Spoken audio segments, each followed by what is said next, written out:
of a fascinating tale of a 20-something suburban man who won $800,000 in sports bets. He traveled as far as Iowa to place his bets. Then when it came time to cash in, the casino said, no way. Our Suzanne Lemonnier is listening to this would-be winner and gives us an inside look at the life of a professional gambler. These are the winners I'm holding, theoretically, or what should be $800,000 in my hand. We meet 24-year-old Thomas McPeak in the home he shares with his parents.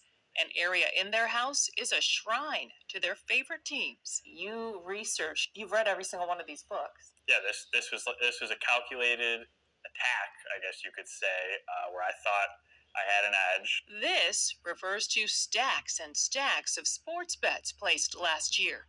Complicated wagers on football called parlays, where several events all have to happen to win.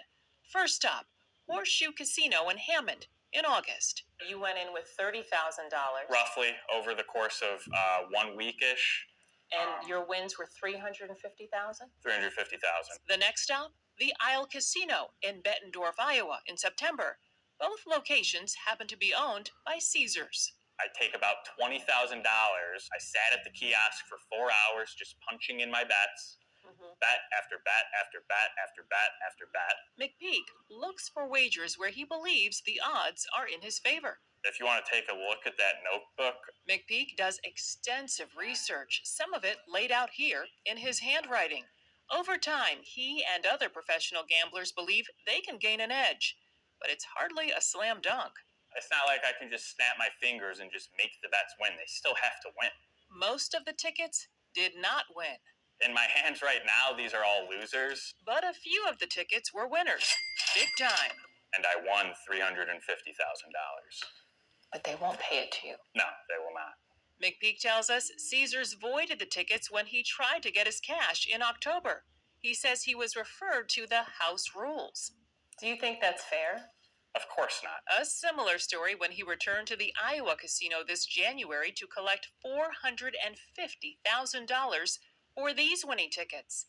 This time, he was given a printed sheet highlighting structuring or anti-money laundering rules and repeat wagering policies. You want to fly under the radar? I want to fly under the radar. McPeak, like many so-called advantage players, go out of their way to remain anonymous. McPeak places a lot of smaller bets at a kiosk instead of one big one with a clerk at the counter to avoid his bets being rejected. Listen to the lengths he'll go to. I'll switch up to the disguise, sunglasses, I'll hide my hair in my hat, I'll put it up in a bun. Horseshoe and Hammond banned McPeak and avoided his wagers. That's in contrast to FanDuel and Blue Chip Casino in Michigan City, which also banned McPeak after a big win. But Blue Chip paid him first. They paid me a check of $127,000. They got beat. I won the bets. McPeak took his gripes to state gambling regulators in both Indiana and Iowa. Neither state sided with him. What would this $800,000 payday mean for you? It's an insane amount of money. So we took this case to 3 experts with 3 distinct points of view. Mike Lawton is a retired gaming regulator in Nevada. There's probably some details and some circumstances that we're not privy to. Scott Morrow retired after a career at Las Vegas casinos and now teaches gaming at UNLV. He went around, tried to circumvent the system, circumvent the house rules, and actually drive across state lines to circumvent it. So, I mean, I have a tough time finding sympathy for his case. I've never seen a situation like this before. Eli Foystill literally wrote the book, multiple actually, on betting.